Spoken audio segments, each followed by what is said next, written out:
Greetings and welcome back. An opportunity for people, mostly of colour, though not exclusively, to talk about some of the perils of cancer and the like. My name is Eddie Nestor. And my name is Judith Neptial, and I am the founder of From Me to You, The Art of Survival. And we are an organisation that advocates for the Black community if you are in receipt of a cancer diagnosis. We're both survivors. Although, you know what I mean? You would never know. I'm just Well, young this and is sitting it. there. This is it. Cancer made me lose weight. It made me, though I only have one eyebrow. We do silly jokes here, I do, because they're a form of releasing stress. Cancer's not an easy one.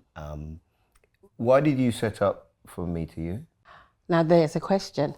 The reason why I set up From Me to You was because when I received my cancer diagnosis, there were 101 places that were there to help me to die.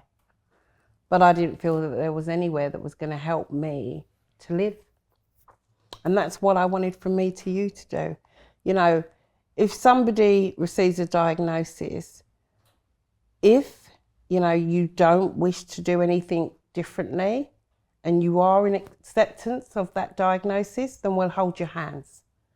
But on the other side of the coin, if you're a bit like me, stubborn, and you want to live, then we'll also help you to do that. Okay, that's great. Well, I want to bring on somebody now. This might be one of those that I know slightly better than you, but he's very similar to you in that he himself got his diagnosis quite some time ago. Like me, he got in trouble with his wife. But unlike me, he used his diagnosis to help other people. You think I'm joking? It was his snoring. He'll tell you his own story in a little while. You want to stay in this bed with me, you better go and sort out your snoring. Then it turned out to be something completely different. But he's raised hundreds of thousands of pounds. He's helped lots of people. And if I'm honest with you, in my professional and in my private life, if somebody tells me they're sick, I send them to this guy. So he has my highest possible recommendation. And we welcome to the Art of Survival, Mr. Errol Mckellar. Well, in 2010, I was diagnosed with prostate cancer. Fortunately, it was picked up early, and now I'm determined to raise the awareness of this issue. My strength comes from knowing that the people that I talk to, right, I take their strength and they take my strength, and that's where I get my strength from. So Errol, you've gone in for the biopsy. Yeah. They call you in 2 weeks later. Yeah. You go in with your wife, and what? They looked at me, we sat us both down, looked at me and said, Mr. Mckellar, your prostate is covered in cancer.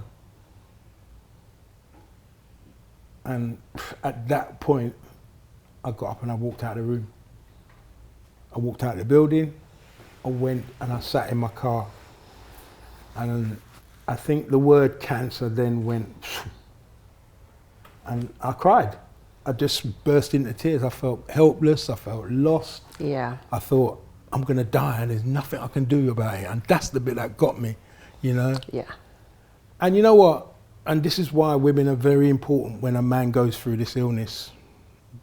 Right, my wife came and sat in the car with me and she looked at me and she said, in all the years I've been with you, I've never seen you quit on anything that you've ever done. And I had to stop crying, I had to man up and wipe the tears from my eyes, and I looked at her and I thought, is she having a go at me, or is this is her way of motivating me to get up and do something? And that's what it was. Yeah. And I said, come on then, let's go and face the doctor then. And we both went in the room, sat down, I said, doctor, what do I need to do to deal with this problem? Right, and he said, look, Mr. Mckellar, he said, if we don't remove your prostate, you will be dead in 6 months. Yeah. Right. Did you ever think of not removing it? Well, the options that I had was very limited, really. I could have had the radiotherapy first, but there was no guarantees with that. And if I had the radiotherapy, I could then not have had the operation to remove the prostate. Because once you go down the radiotherapy route, you can't then remove the prostate. Yeah, but one of the things that's really interesting about your story is that most of the modern stories give some help. So people come back and they say 2 out of 10, 4 out of 10. I don't know if Judith knows what I mean. Judith, do you know what I mean by 4 out of 10, 6 out of 10? Is that in relation to the markers, PSA? Yeah. Yeah. Yeah. No, that's not what I'm talking about. I'm talking about how Oh, what level of help? how active you can be, and this is the question that people ask me. Yeah. What am I going to be able to have sex? What kind of sex am I able to have? Now, it's clear to me from both of your reaction that the people I know, they might be people who are surface, superficial. And I don't really care, because as I say, this is a safe space. And there are lots of things that people say to me, and I've told you this privately, off air, that I can't talk about my radio show, and I don't want this to be like my radio show. This is your thing, Judith. And if you want to help people in the way you want, you have to talk about it properly. Let me answer that question, right? Because it was put to me, right, that the severity of the cancer that I've got, there's no possibility of saving my nerves, right? That runs through the prostate, because it was covered. It was 90% covered in cancer. So if you didn't do something, you would die? Yeah. So the sex part wasn't even the topic of conversation. So it didn't go through your head? Because it doesn't have to be a conversation for the doctor, but the doctor ain't having sex with your wife. No, it was a conversation, but you know what? And I'm grateful to have the wife that I have, because obviously we sat down and we spoke about it, about the change and where it's going to take us. And my wife said, listen, as long as you're here, that's all that matters. Well, that's fine. Well, this is it. And do you know what? It's really funny, because the guys in my group that I've spoken to, sex is a big issue, massive, as to why they don't want to be. But it's a bigger issue for the guys than it is for the women. Absolutely. Can I challenge you on that one, Ed? Well, but I want you to. I mean, that's the whole point of it. We do, like Judith told, we do a sit and talk program, right? We do it around the country, right? And let me tell you, yes, it is an issue for the women, but what's important for those women is having you. Absolutely. Right? Yeah. You know, that absolutely. The women that are strong and true to spirit, right, they're more concerned about you. Because let me tell you about this prostate issue. It's not the physical thing that's the biggest problem. It's the mental problem. Side. Yeah. Right? Every day when you wake up, I mean, not only do you suffer from erectile dysfunction, which is what I ended up suffering from, I also suffer from incontinence. Yeah. Right? So it's like anywhere you go, you have to know where your nearest toilet is, you have to know how long it's going to take you to get to that toilet. You go to some places out there and they don't even want you to use their toilets. You know, I stood up in a shop, right, and I said, look, I need to use your toilet. This is my card. This is the reason why I suffer from incontinence. I need to use the toilet. I said, sorry mate, we can't. So I just stood there and let it come out. Because there was nothing I could do. And that's a really important issue, because people already feel embarrassed enough to have the conversation. Yeah. But I think other people need to know what it takes to have to stand out, stand and speak to a complete stranger and explain to them why you need, as an adult, to use the toilet and you can't wait. You know, it's definitely a conversation, because it's embarrassing to a lot of people. And, you know, look, the things that are out there at the moment are not completely brilliant in helping you to deal with the problem, right? Like the men's pads or the men's nappies, they don't hold what comes out of a man's body, right? So if you're not careful, this is an embarrassing mess. And when you've done it a few times, especially in public, you know, it takes a good, strong woman to be there with you through all of that journey. So I'm blessed and lucky to have the wife that I have. Yeah, but your wife is not here.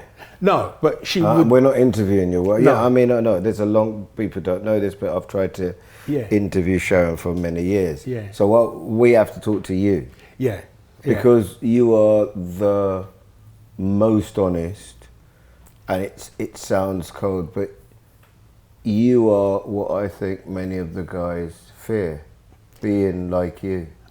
And the reason why we do what we do from a charity point of view is because I don't want another man to go through what I have to deal with every day, right? And I tell men, I'm honest with them because I think that in our culture, it's real talk, right? And some of them might not like it, but they have to hear it. And the truth is, there are a lot of men going through this now, but they're not talking about it. But it's their own journey, isn't it? The one thing about cancer is you've chosen to tell people about yours. You came on the show and talked about your terminal diagnosis. You've been on many times. I've referred many people to you. And I talk about mine, but I don't find it easy talking about the most vulnerable stage of my life. So but if we that's a reason that there's never been a show like this. There's a reason that there's never been a show completely and totally dedicated to people of colour who are going through cancer. And it's because it's hard. But can I tell you what's important about this show? What's so important about this show is there are people out there that need to see and hear this show because of the fact that, yes, it's a difficult situation, but also the plus side of it is here are 3 people who are living experience that you can come out the other side. You get to have hope. Hope is my single most important word at the minute. If you lose hope, you lose everything. So I'm going to come back to you, Errol, but it's all because of this lady here that we're doing this, right? And her story is quite remarkable, and through the pod, every week we try and get a little more from your story. Let me give you the opportunity to do that thing that I've stopped you from doing up until now. When did it go from I might die, I'm going to try experimental treatment to I don't, like Errol just said, want anybody to go through what I went through. I'm going to try and put into place some of the things that I wish were there when I was at my lowest ebb. When did that transition happen, Judy? It wasn't in one particular moment. It was very fluid. I'd like to say it happened, overnight, but it didn't. It was the culmination of things, me going through the isolation, and then needing to share that journey. And then when I did share it, the impact, because at the time that I was diagnosed, my sister-in-law was diagnosed with breast cancer. And she was told that she would live, and I was told that I would die, right? And my cousin had stomach cancer, and she was going through. So, and I'm sorry to say, and a good friend of mine who was the first member of From Me to You, Julie, had breast cancer which had come back. And I was the one that was terminal. I was supposed to die. And they are all dead. And that was over that period of time. So at that point, I looked at that and I thought, you know what? This silence is killing us. Now, I'm a communicator. I think you all know. I'm not, I'm not a shrinking wallflower. I will have a conversation. But what did and what really pulled me to the edge is that these women, my sister-in-law, Julie, and my cousin Anita, were very calm women. They didn't question. They trusted implicitly, and they didn't engage in the sense of looking at things for themselves. They believed what they were told. They believed that they would survive. And something went wrong, Do you, I spoke to a psychologist on the show and he told me that I had the thing, and I wonder if you have it. Have you ever heard of survival guilt? It's a weird thing, isn't it? It's literally a head bleep. Why did they die? And you, who is terminal, why are you still alive? I could tell you, because you're wicked. Wicked. Because I do like the sound of my own voice. Wicked people live forever. Do you know, I want to say something in defense of Judith, right? She has been an inspiration for a lot of us in the community, right? And let me tell you, From Me to You, a lot of us have set up groups that sit and talk programs. A lot of us have championed her belief and her strengths. And you know what? How difficult is it to set up then? Because that's kind of what I wanted, because obviously the episodes all have to be different. They're essentially about it, but there are different experiences. So you've gone through it.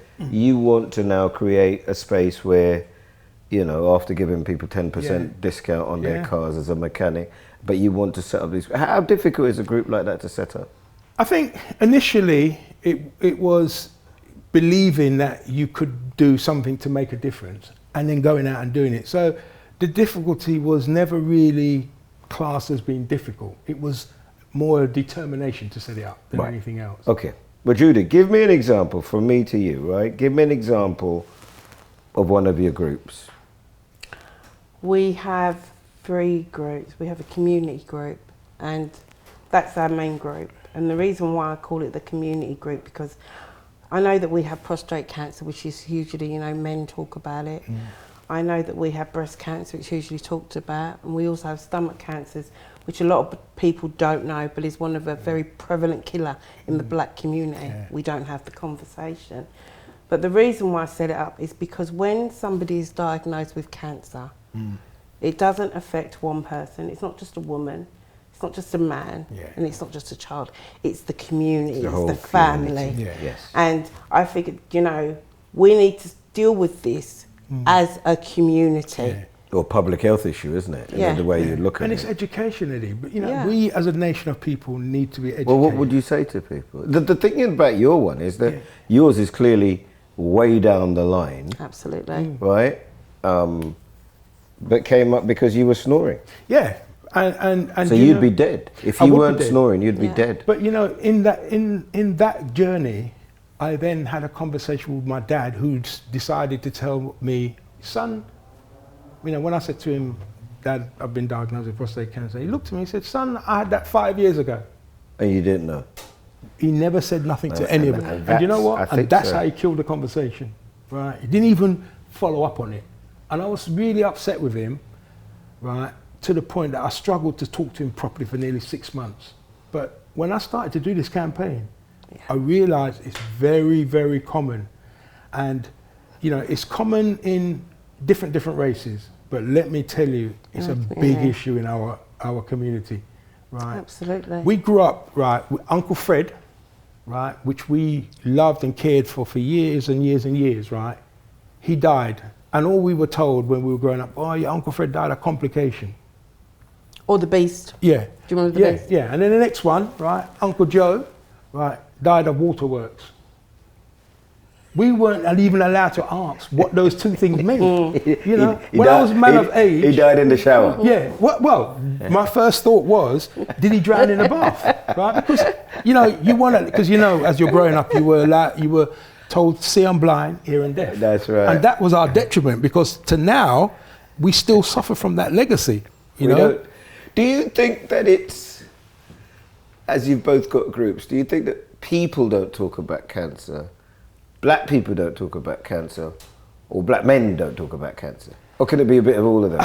It's a bit of everything, but also people don't have, look, when I set up From Me to You, I did it because I like the sound of my own voice. I make no questions about it, right? But on the serious side, the group grew, and it grew quickly. Because there was nowhere for people to go to. There was lots of other groups. Yeah, there was a need. And people wanted a place where they felt comfortable talking about some of the things that were happening to them that they didn't feel comfortable having in an open forum. So if people are watching this, and I sincerely hope they are, and they wanted to access one of your groups, right?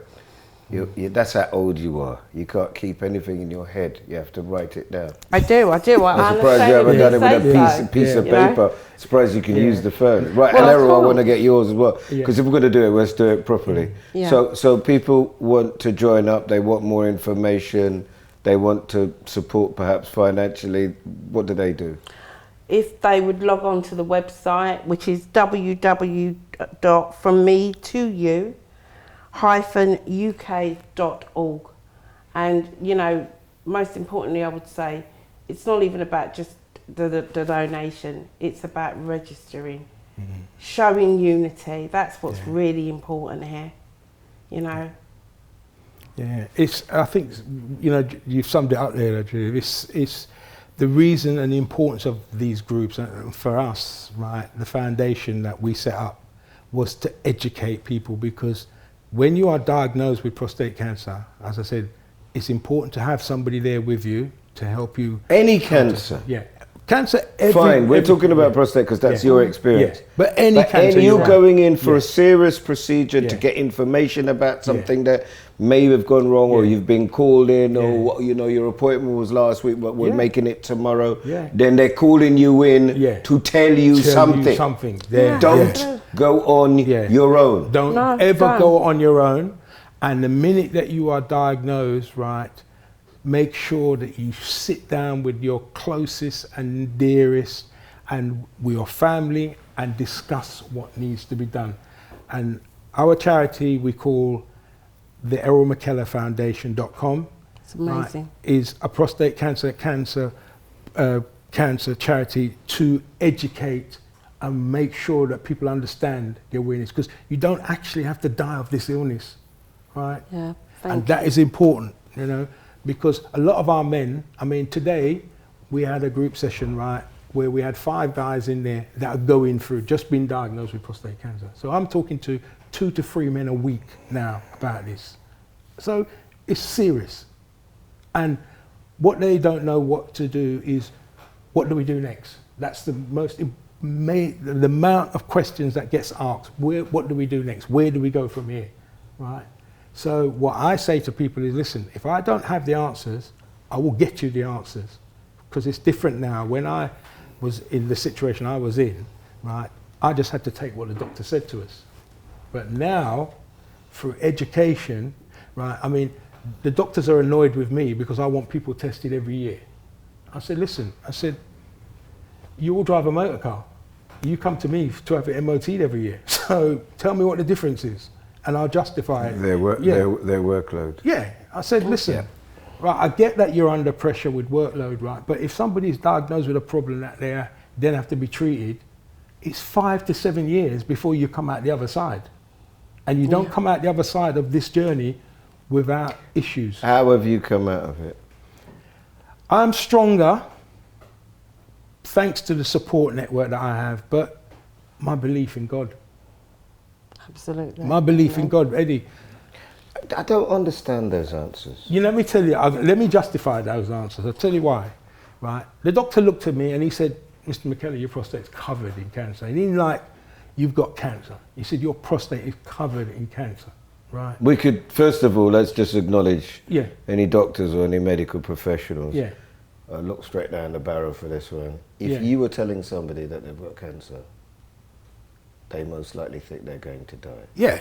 If you are going to tell somebody they've got cancer, that is the biggest, most impactful thing you can ever tell somebody. Yeah. I know a lot of people have it. I know you're very busy. Please be minded. When you tell me that I've got cancer, you are about to change my life. And tell me whoever I am with that respect. That's really important. Yeah, that is so important. So what you said there sums it all up, because sometimes, and not knocking doctors, sometimes when they tell too many people. It kind of like comes out. Oh, like I've got 5 people. I've got 5 people to tell before I go for lunch. No, no. Yeah. And what I would say, the knock-on effect of that is one bad experience at the beginning. And it affects everything. Yeah. You so know, it's hugely and that's important. true. I mean, one of the guys today said to me, he said, I went to the doctor because my brother's had just been diagnosed with prostate cancer. I asked the doctor, you know, I want to have a PSA test. The doctor looked at me and said, why do you need the test? He said, I just turned around and walked out. Well, yeah. Because it's a challenge, isn't it? Do you know what? Yeah, and we don't deal with challenges very well. Well, this is it. And my argument from me to you is, as well, it's a discussion, is that we set out 2 forms of training. One to empower the community and educate, and the other is for healthcare professionals. To understand the nuances they need of to understand as well. Your interaction can actually make or break somebody, you know. It's a very difficult and there conversation. Needs to be work There is that. so obviously, you know, Kevin Fenton, Professor Kevin Fenton, is the head of public health for London, a black guy, and I've had a lot of conversations, and he's aware of it, I think, because, you know, we tell him he's aware, but the nuances of who you tell, how you tell them, I think we need to get to the same stage that we've got to with women and menopause, where there's a whole movement, a whole understanding and a commonality and a pulling together of what you're testing, who you're testing, how you're testing. And unless we get that, we're gonna struggle, which is why I need give the Mckellar Foundation a plug properly. Well, you know, I want people to get in touch with the Errol Mckellar Foundation.com, right? If there's any issues that they have with prostate cancer, because if we talk to you, then at least we can help you through this journey, and that's what's important. You're not on your own, because it's a delicate conversation and it needs to be understood, right? You can laugh and joke about lots of things, but when there's something serious, when someone tells you that word cancer is so powerful, it's like being knocked off your feet in a boxing ring. Absolutely. And can I say, from me to you, we always signpost people to the Mckellar Foundation. Thank you. Because, you know, your journey is synonymous to so many black men out there. And they need to be speaking. They need to have someone to speak to that understands. And we come from a community, and it's important for the viewers, the listeners, to understand that it's going to be a community that's going to help to make change, right? You know, and from me to you, right, deals with the wide aspect of the word cancer, you know. And listen, that's a big book to deal with. You know, we only deal with one page, you know. It's a phenomenal Talk to us, Errol, about survival.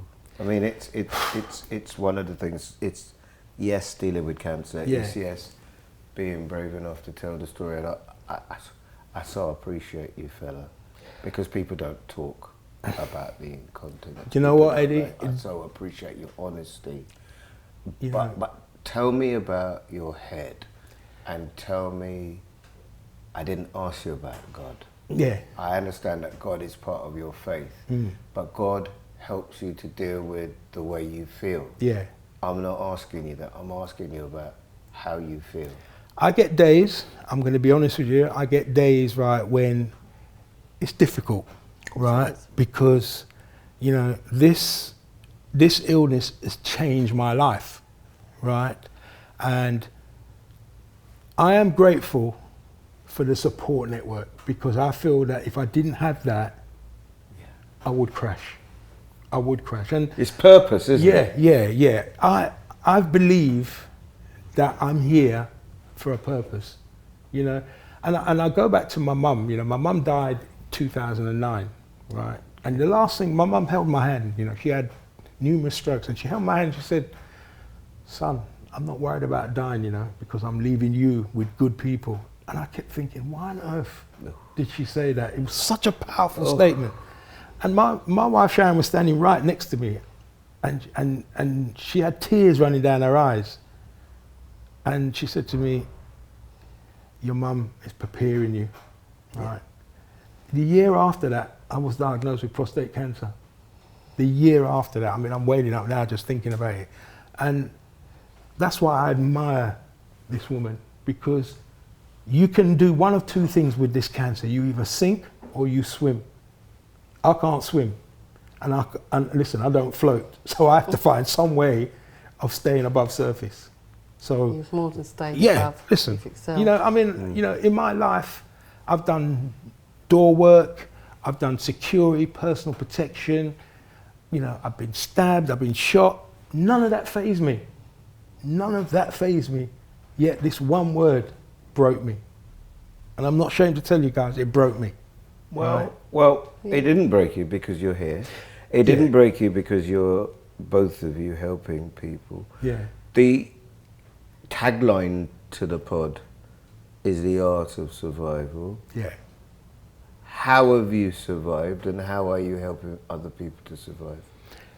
Well, you know what, for me, right? It's about spreading the word, educating people, letting people know that they do not have to deal with this problem on their own. There is a solution, right?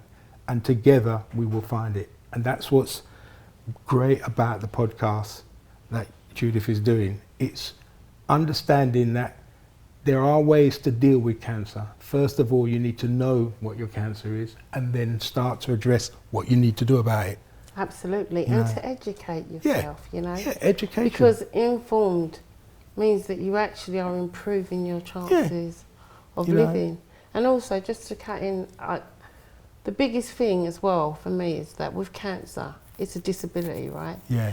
But it doesn't always show physically. No. You know, it's always in hair, Yeah. but it doesn't always show. And I ask people to be mindful, you know, because just because somebody looks okay doesn't mean that they are okay.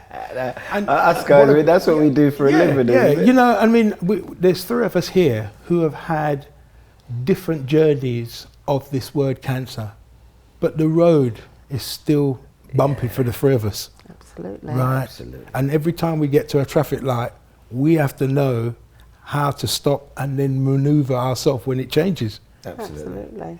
And you're always waiting for that traffic light. Yeah, always, always. Is it green or is it red? Yeah, you know? And some days, right, you get a red and you just think to yourself, okay, right, let's just pause for a minute, take a deep breath and go again. I'll get them days, Ed. Yeah. I think we all get them days. Yeah. It's just getting them into perspective. Listen, Errol, I mean, you know, in a way it's difficult, you know. I've interviewed you so many times, but it's great that Judy's here because it's a different perspective this time. It's a different energy. She herself has got a story every bit as impactful. Yeah. In fact, hers is worse because we literally are trying to do these podcasts in 2 days because hers is terminal and she could die any day. Yeah. Is that right? Yeah, well, You're supposed to laugh when I say that. Yeah, well, no, because it's the truth. You know, We you know what, Judith? Listen, on behalf of all of us here, In case you don't. Yeah, we are really. Are you saying this in case she does? Yeah, no, we don't want you. No. I'll come and thank you. You know, you get all these blessings. We don't want you to go because you have helped us, right? Without even realizing, you have helped us to go out there and drive this message about living, right? And living is the most important part of it. Yes, we know we have to leave this world at some point. Yeah, but what do you leave it with? Have you done your bit to try and make it better than when you what? Look how deep know and what? philosophical we're getting. I love this man because he's just so generous. He's all right. No, I've got to say it, and I'm going to be honest. I love him because he's so generous, and you just give, and you're open. And yeah, I admire anybody who is so candid and transparent about their journey. It's not easy. You know the truth is, right, before we finish this one, there's a special kind of admiration for people who take the thing that has hurt them the most, the thing that has caused them the most pain in their life, who take that and try to use it as a force to help other people. That's what both of you are doing. So just take it. Don't look for any more compliments from me. I was paying you. Just don't say a word. Don't spoil it. Listen, that's the end of another episode. It's all love. From me Thank to you. The art of survival. Our special guest, Mr. Errol Mckellar from the Errol Mckellar Foundation, and mention from me to you one more time, Jude. And from me to you, www.frommetotou-uk.org. Yeah, I got it. See, I'm learning. Do it in English. Do it in English for that please. camera. Love it. Do it Come in on, English Jude, for you that. got this. You got this. You got this. www.frommetotou-uk.org. Please. No, go on one more time. You sound like, what's that guy who running to be president? Pass.